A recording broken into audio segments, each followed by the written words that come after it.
ભારે વરસાદ બાદ આજી નદીમાં આવેલા ઘોડાપુરમાં એક સગીર લાપતા થયું છે। ફાયર બ્રિગેડના જવાનોને જાણ કરી દેવામાં આવી છે અને ફાયર બ્રિગેડના જવાનો દ્વારા સગીરની શોધખોળ શરૂ કરવામાં આવી છે। 3 કલાક છતાં કિશોરનો કોઈ જ પત્તો લાગ્યો નથી તેવા હાલમાં સમાચાર પ્રાપ્ત થઈ રહ્યા છે।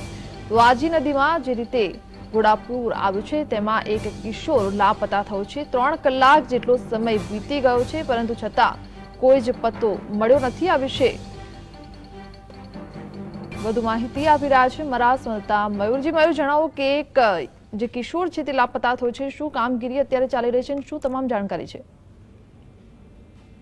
જી મયુર।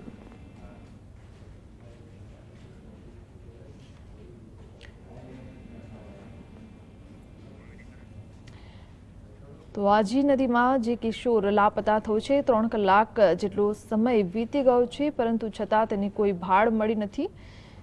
ફાયર બ્રિગેડના જવાનોને જાણ કરી દેવામાં આવી છે ને ફાયર બ્રિગેડના જવાનો ત્યાં પહોંચી પણ ગયા છે ને આ કિશોરને શોધખોળ કરવાની કામગીરી પણ આરંભી દીધી છે પરંતુ હજુ સુધી કિશોરનો કોઈ પત્તો લાગ્યો નથી। જી મયુર, જે યુવક લાપતા બન્યો છે શું કામગીરી અત્યારે કરવામાં આવી રહી છે ને શું છે તમામ જાણકારી?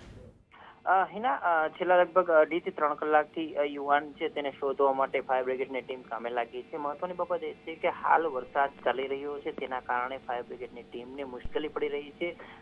ગઈકાલે વરસાદે વિરામ લીધો હતો અને સવાર સુધી વિરામ હતો પરંતુ બપોર બાદ ફરી પાછો વરસાદે શરૂ થયો છે તેના કારણે કામગીરીને મુશ્કેલી થઈ રહી છે। મહત્વની બાબત એ પણ છે કે આજી નદીનો જે પટ છે તે ખૂબ જ લાંબો છે અને ત્યાં આ છોકરો ક્યાં ફસાયો છે તેને શોધવા માટે લાઈફ જેકેટ સાથે અને રીંગો સાથે ફાયર બ્રિગેડના જવાનો ઉતર્યા છે। આ ઉપરાંત વિસ્તારના જે જાણકાર લોકો છે તેને પણ મદદ માટે લેવાયા છે પરંતુ હજુ સુધી જે છોકરો ડૂબ્યો છે તેને તેના મૃતદેહને કે પછી તેને કોઈ પણ પ્રકારની જે શોધખોળ છે તેને સફળતા નથી મળી।